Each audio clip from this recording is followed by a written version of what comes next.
Chapter 194. A fridge too far. A ringing sound is heard. Cut to inside the classroom where Lincoln is looking at the clock with his mouth drooling. From his point of view, he is hallucinating the clock as a mac and cheese bite. Lincoln, dreamily Mac and cheese bites.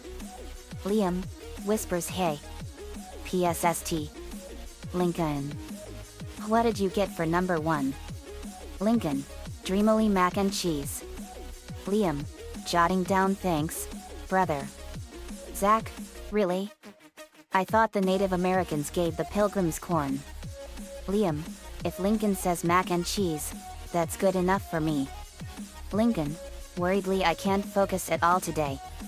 To the viewers last night, Dad made his famous mac and cheese bites for dinner, and in order to make all that cheesy goodness last, I saved 3 bites for after school. But, if I'm going to get through this day without losing my mind, I'm going to have to stop thinking about them. Me, boy, you really like your dad's mac and cheese bites, huh buddy? Lincoln, I love them JD. Intercom buzzing.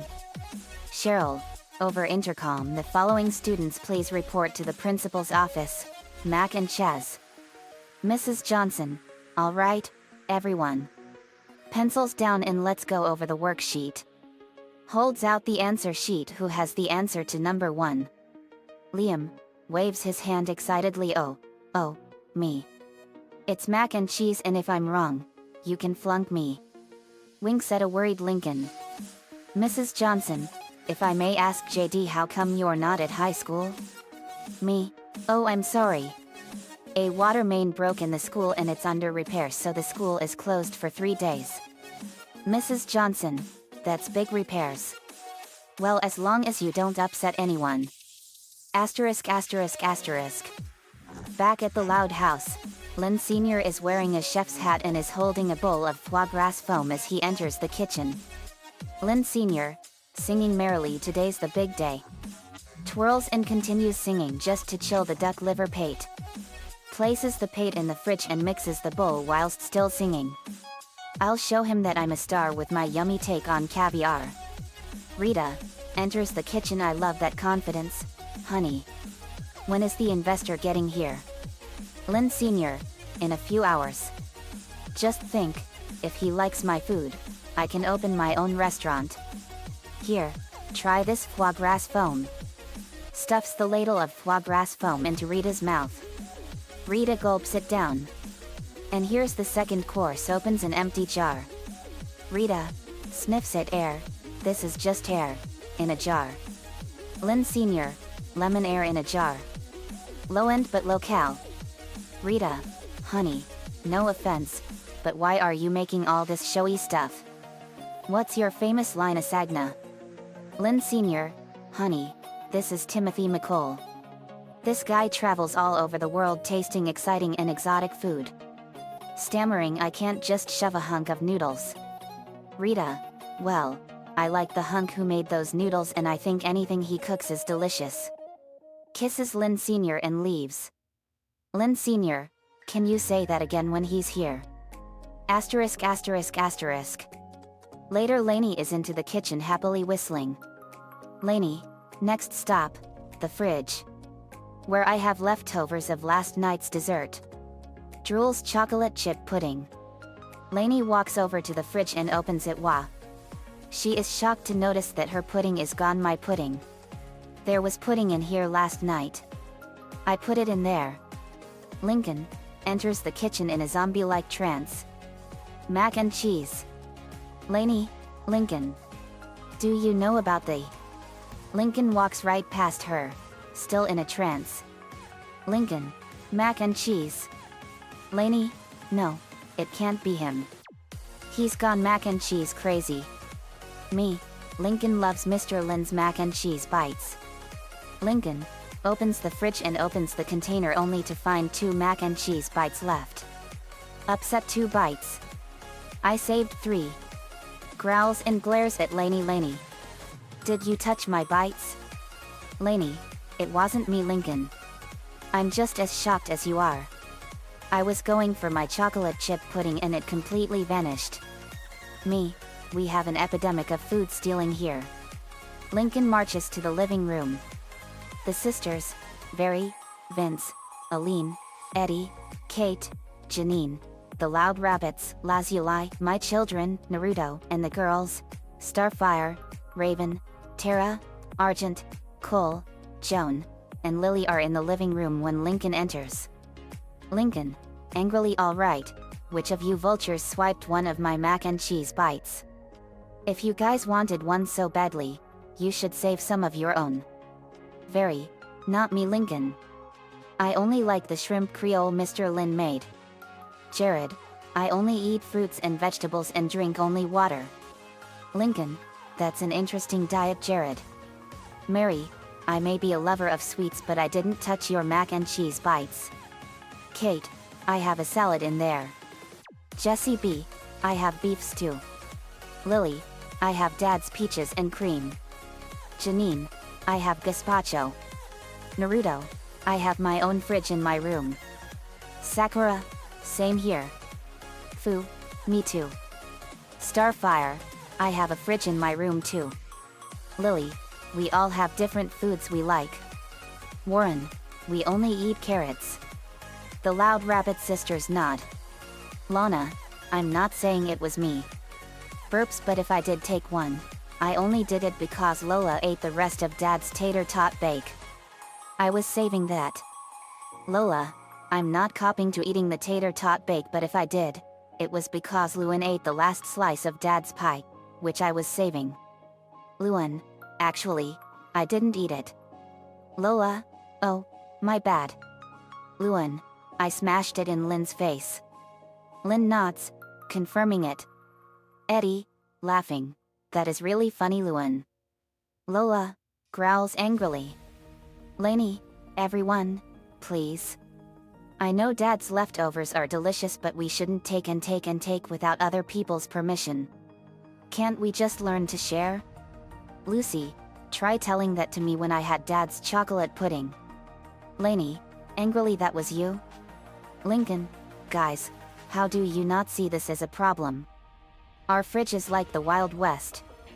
Me, more like World War II actually. Or in this case Food War II. Rimshot. Luan, laughs, good one JD. Me, thank you Luan. Lori, look, Lincoln, nobody likes having their leftovers swiped, but we're a big family. You can't expect to protect every little bite of food that you want. Lincoln, thoughtfully, oh, can't I?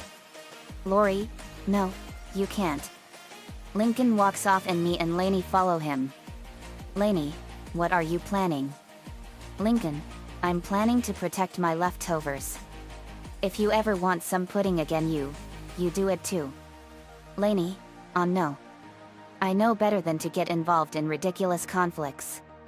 Besides, it always ends in disaster. Lincoln, suit yourself. Lincoln leaves. Me, or you can do what I do, Lainey. Lainey, what's that? Me, keep your leftovers in a mini fridge in your room. Lainey, that's a great idea, JD. Thank you. Sorry if I was overreacting to this. Me, it's all right, Lainey. Lainey, yet. I'm sure they won't take it too far. Me, all we can do is hope. Asterisk asterisk asterisk. Later, Luan is in the kitchen and looks inside the fridge when a label from Lincoln's face and name on his container. Luan's thoughts, I really want one of those mac and cheese bites, but Lincoln is gonna have a conniption. So I'll leave them alone. Luan puts the container back, but the container is attached to a string, which opens a door on the bottom, causing a watermelon to fall onto Luan's foot. Luan, ow, clutches her foot in pain. Lincoln, from the doorway, that'll teach her. Smirks before leaving. Luan was crying and Very took her to my room and Eddie followed. In my room, Very was wrapping up her leg in a cast. Very, so Lincoln dropped a watermelon on your foot? Luan, sniffles, it was a trap he set up for protecting his mac and cheese bites. Eddie, I'm sorry, Luan. Very, you all love your dad's food a lot, don't you? Eddie, they do, Very. Asterisk asterisk asterisk. Lainey looks inside the fridge and sees a leftover piece of lasagna. Lainey's thoughts, Dad's leftover lasagna. No, I can't. This is Lucy's leftover. But it's so good. No. I mustn't get involved in this silly feud. Lainey struggles to resist but takes the lasagna. I'm sure she won't mind if I take a small bite. A bowling ball then drops on Lainey and hits her over the head. Blang. I saw this. Me, boo.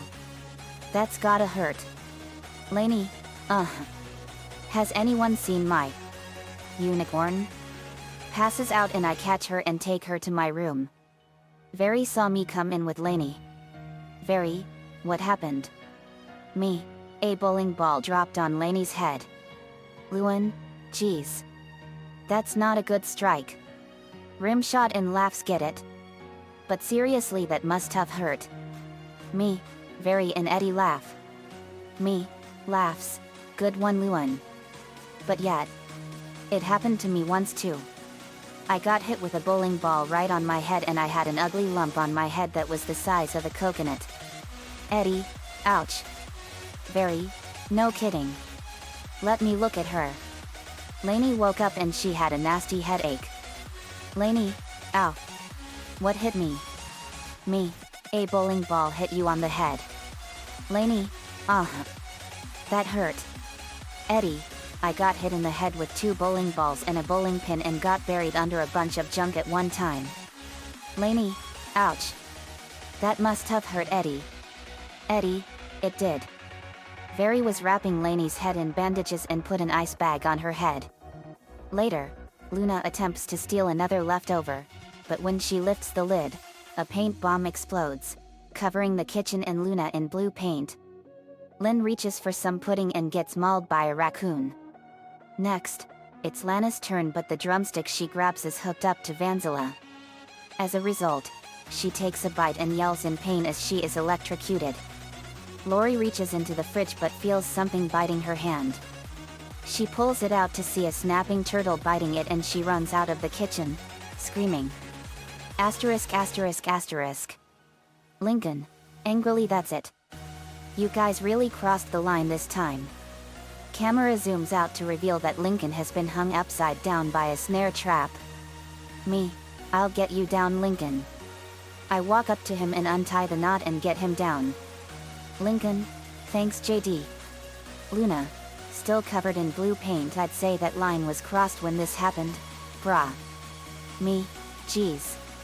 Let me wash you off, Luna. I fire a blast of water and get all the paint off her. Luna, thanks dude. Me, you're welcome. Lana, still burned from her shock or this. Me, boo, ouch. How did that happen, Lana? Lana, I got electrocuted because someone put a cable on Vanzilla. Me, that's insane. Luan, with her leg in a cast or this. Lincoln, I'm sorry I tried to take your mac and cheese bites. Lincoln, it's okay, Luan. Lainey, with bandages wrapped around her head or this. Ow. Lori, with a cast on her arm or this. Me, you're lucky you didn't lose your arm because of that turtle. Lori. Lynn, is covered in cuts and scratches and her clothes are shredded or this. Me, geez Lynn. You need to go to the doctor and get rabies shots. Lily, glowing green because of radiation or this. My Geiger counter goes crazy. Me, geez Lily. You look like you've been exposed to a nuclear reactor. Lily, I was. Me, Lori, Luna, Luan, Lynn, Lainey and Lana look at Lily in shock. Lincoln, this is crazy. We can't go on like this. I think I have an idea.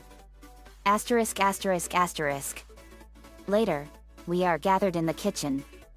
Lincoln, I think we can all agree, basic order needs to be restored, so with an assist from Lisa, JD, and Lainey, I came up with a plan. Lisa wheels in a blackboard, accidentally running over Luan's injured foot. Luan gasps in pain. Lisa, sorry. Lifts the cover off her blackboard. Per Lincoln's request, I calculated and upgraded the refrigerator's cubic footage and divided it into 50 equally sized zones, creating the optimal conditions for what I'd like to call dairy détente. Lincoln opens the door, everybody gets a zone. And the genius part is that no one can mistake theirs for someone else's because they're color-coded. Presses a button on a remote and the compartments light up in everyone's respective colors. Lainey, the colors were my idea. Sisters minus Lisa, Lainey, and me, in Ahu. Very. This is genius. Lainey, now we don't have to worry about stealing each other's leftovers. Lincoln, exactly Lainey. All we have to do now is divide up Dad's leftovers and put them in our zones. Lily, it's perfect for the both of us. Lincoln. We look at the pile of leftovers and began fighting over it. Later, the argument is settled and the siblings have claimed their leftovers. Lori, I call Dad's stuffed peppers. Lynn, and I got dibs on his fried chicken. Lainey, I got his Linsagna. Lenny, I get his minestrone. Lisa, Lenny, it's pronounced minestrone. Lenny, I call it minestrone because it's mine. Soon, the siblings are placing their leftovers in their zones. Lincoln, nice job. Thanks for the assist. Lisa, you're welcome. For payment, I will happily accept your last mac and cheese bite. Lincoln, not a chance. Asterisk asterisk asterisk. Later, Lynn Sr. returns from the grocery store, humming happily. Lynn Sr., singing wait till he tries my uni surprise. This organic beet juice will open his eyes. Lynn Sr. is so busy singing he fails to notice the different colored zones in the fridge. Still singing, that investor guy will feel like a royal when he tastes my risotto with. Stops singing when he notices something is missing in his bag. Dang it.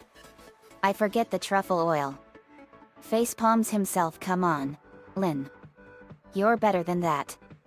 Closes the fridge and walks out of the kitchen just as me, Luan, Lainey, and Lisa enter. Luan, next stop, yellow zone. Can't wait to dig into Dad's mashed potatoes.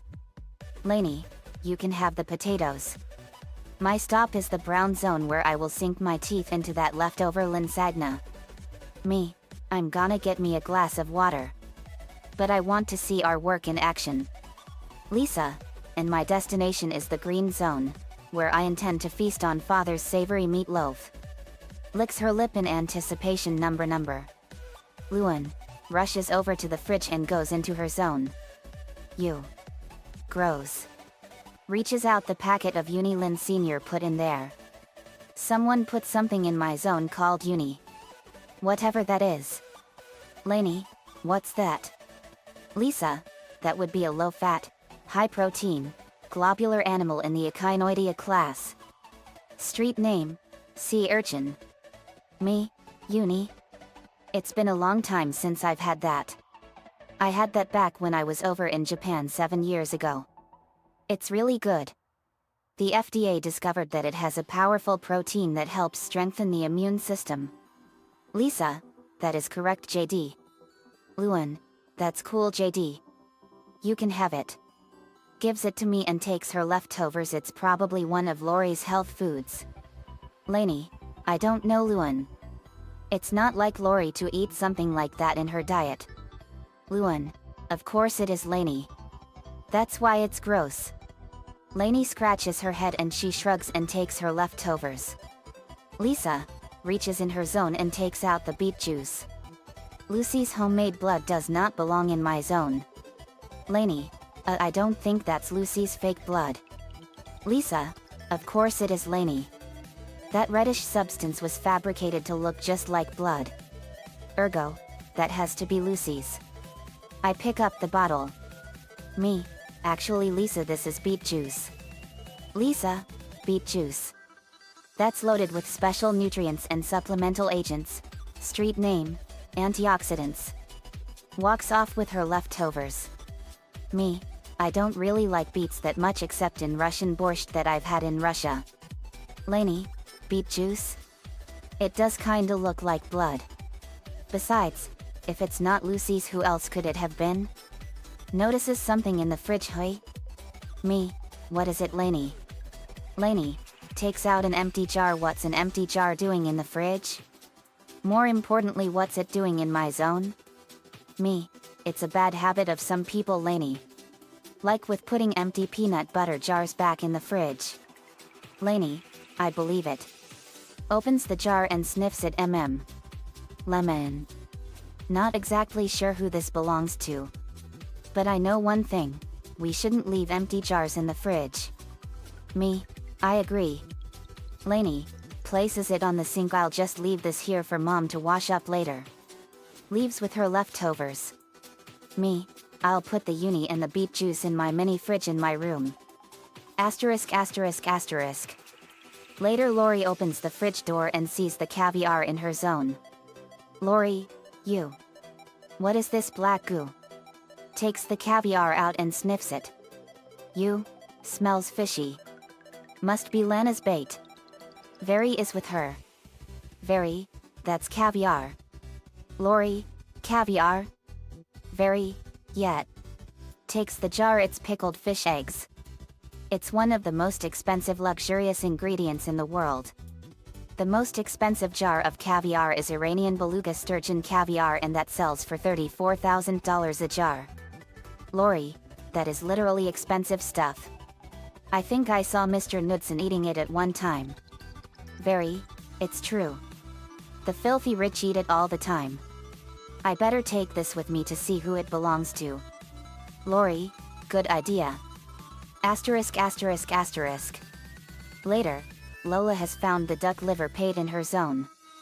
Lola, duck liver pate? You. Lisa. If you want to dissect animals, don't put their icky organs in my zone. Vince, actually Lola, duck liver pate is a luxurious food. It's the good liver. Lola, I didn't know that. Vince. Vince, I'll take this and give it to JD. Lola, okay. Hands Vince the duck liver pate. Asterisk asterisk asterisk. Lynn Sr. returns from the grocery store after getting the truffle oil when he notices something. Timothy McCall, on his phone. If they can't be on time, just cancel the appointment and move my 3.15 to 3.00, my 4.15 to 4.00, and my whispers down the phone manicure to 5.00. Lynn Sr., oh, hi, there. Lynn Loud Sr., I am so glad to meet. Timothy McCall, shakes Lynn Sr.'s hand. Timothy McCall, but call me Tim because Timothy takes more time to say, and time is the one thing I don't have. Now, let's see what you've got for me. Lynn Sr., don't worry, Tim. You will be eating before you know it. Smiles nervously. Me, Tim McCall. I've heard a lot about you. Timothy McCall, JD. Knudsen, it's a pleasure to meet another global traveler. Me, pleasure to make your acquaintance. Asterisk asterisk asterisk. Inside the kitchen. Lynn Sr. opens the fridge door but screams in horror upon seeing his ingredients gone. Timothy McCall, is everything all right? Lynn Sr. stutters, of course. I always scream when I open the fridge door. See. Opens the door and screams 3 times. Timothy McCall, okay, I guess every chef has his own special style. Lynn Sr., could I interest in an aperitif? Laughs nervously. Timothy McCall, well, I'd really rather. Lynn Sr. hands Timothy a juice box. Good. Here's a new juice box. Good, and sit down. Shoves Timothy out of the kitchen. I'll call you once dinner's ready. Runs back into the kitchen and begins searching frantically for his ingredients. Where are all my ding-dang ingredients? We notice the commotion from the doorway. Me, are you okay, Mr. Lynn? Lincoln, worried Dad, are you okay? We heard a woman yelling. Lynn Sr., no, I'm not okay. There's an investor in the living room waiting to try my food and all my ingredients are gone. Naruto, what ingredients are you looking for? Lynn Sr., my uni. duck liver pate, beet juice, and caviar. Lainey, wait a minute. You mean that uni was yours? Lynn Sr., yes it was. Lainey, and the beet juice? Lynn Sr., that too. Lainey, guys? Isn't there something you want to tell Dad? Lori, we gave them to JD so he can find out who they're for. Lynn Sr., what? Why would you do that? Luan, we didn't know they were yours. Me, I put them in my mini fridge to keep them cool until we find out who they were for. Lincoln, see, we kinda divided the fridge into zones because we'd been stealing each other's leftovers. Lori, so, when we found your stuff in our zones, we assumed someone was violating the system. Lynn Sr., you kids know I love your creative conflict resolutions, but now I have nothing to serve my investor. Over here slurping panics and he's almost done with his juice box. Lincoln, we're sorry, Dad. We never meant for something like this to happen. Lainey, I'm sorry too. For throwing out your lemon-smelling jar. But to be fair, you weren't supposed to put empty jars in the fridge. Lynn Sr., sighs, well, I guess my restaurant dreams are in the toilet. I'd better go tell No Time Tim his afternoon just opened up. Lainey, oh Dad. Gives Lynn Sr. her leftover lasagna here. You can have my lasagna if that makes you feel better. Lynn Sr., that's very nice of you, sweetie. But it's not like I can serve this to my investor. Lincoln, suddenly has an idea. Dad, wait. What if you served him your leftovers? Opens the fridge. Lori, yeah. That's a great idea. You can take the stuffed pepper I've been saving. Lisa, and, Air, I can part with your meatloaf. Lenny, reaches for the minestrone and I'll give you this soup. Minestrone is now your strone. Lynn Sr., oh, that's a nice thought, guys, but Tim won't want any of that. He's used to eating the most amazing food in the world. Lucy, but, your leftovers are the most amazing food in the world. Luna, truth, Pop's star. Look what we did to keep them to ourselves. Lainey, it's true. I got hit in the head with a bowling ball. Got a bit of a concussion. Lucy nods. Me, your food is awesome, Mr. Lin. Tim will love it. I guarantee it. Very, me too. Vince, same here. Lynn Sr., sniffs, well, I guess it's worth a shot. Asterisk asterisk asterisk. Soon, Timothy is eating Lynn Sr.'s leftover lasagna whilst me, Lynn Sr. and everyone watch nervously. Timothy McCall, well, Lynn, I'm gonna give it to you straight.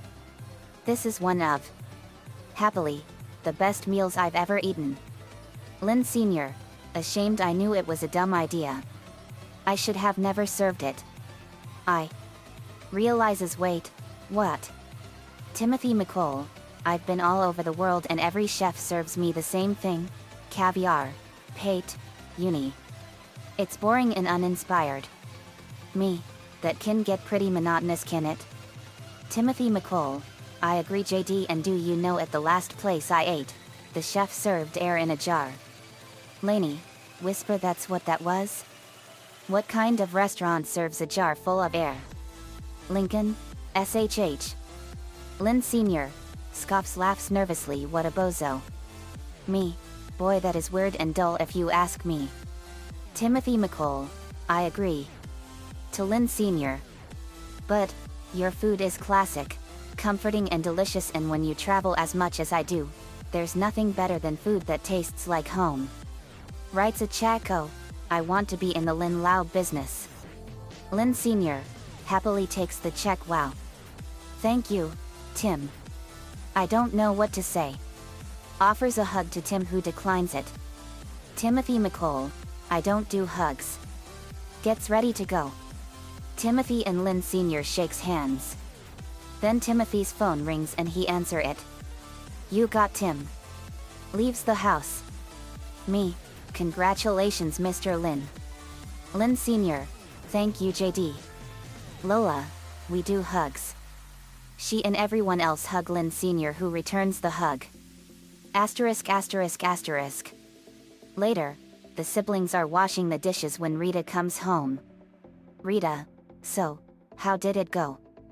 Lin: Dad kicked butt. Me: Mr. Lin is on his way to fulfilling his dream. Lin Sr. proudly: yet, I'm one step closer to my dream of owning a restaurant. Rita: happily, I'm so proud of you, honey. I guess he liked your uni and your lemon air. Lin Sr. actually, he liked my leftover linsagna just like you said. Lana: and all his other leftovers too. Rita: that's wonderful. This calls for a celebration. Who wants some of Dad's chocolate cake? Sisters, in unison: me. Mary: I would like some please. Lincoln: wait. I didn't see any chocolate cake in the fridge. Rita: well, that's because I stashed it under the couch. Notices everyone looking at her with astonishment, and slightly embarrassed. What? I can't claim any leftovers. Lin: I'll go score us some. Races into the living room. Rita realizes something. Lin: wait. Lin yelps as another paint bomb explodes and she re-enters the room covered in blue paint and looking annoyed, much to everyone's shock.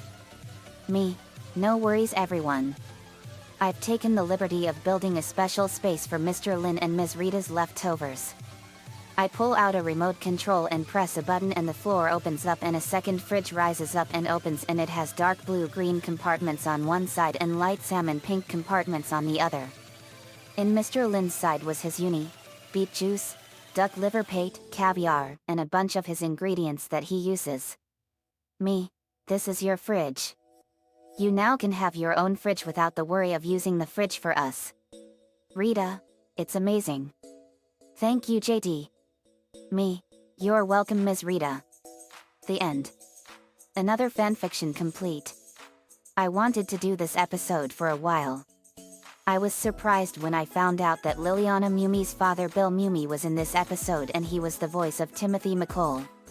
Like father, like daughter, as I always say. Let me know what you all think. See you all next time.